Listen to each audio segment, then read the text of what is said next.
High schoolers and varsity students across Mzansi have just finished writing their June exams.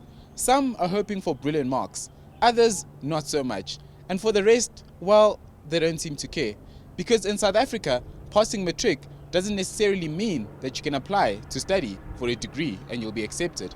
And having a degree doesn't guarantee you a job.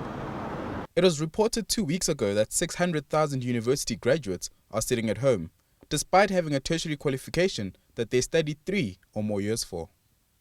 We as the youth, it's not necessarily ukuthi asisifuni isipani or we get graduations, graduate and sihlale emakhaya or in.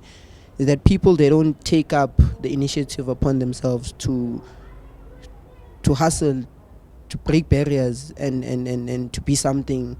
With my experience, the youth is just sitting there. They're not going out there to look for jobs, for employment. They sit there and they wait for somebody to employ them.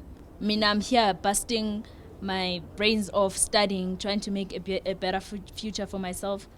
But then umuntu obuya ekhaya unayo applyela the same job engafuni experience, then I should take it. Then what's the point of me being here?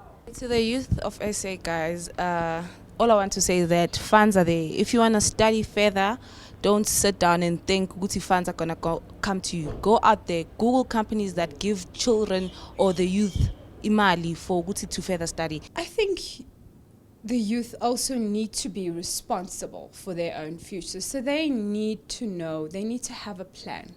What it is I'd like to do, what am I passionate about? You need to ask yourself those questions.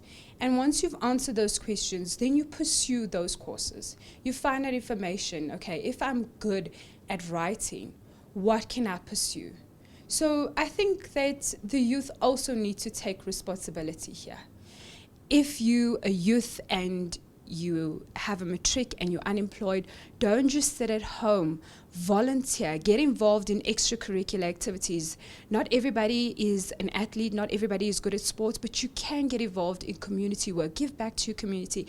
Get involved in charities, get involved in NGOs. And that would show, if you show a potential employer that even though you are unemployed, but you have been involved in volunteering and NGOs and charities, that shows that you were doing something productive with your time. Wherever you are and whichever career you decide to pursue, always remember to inform yourself about what you want to do for the rest of your life. And as good as learning is, teaching is so much better. So if you're very good at a few subjects that your friends aren't in, help them out by starting a study group and help everybody become somebody.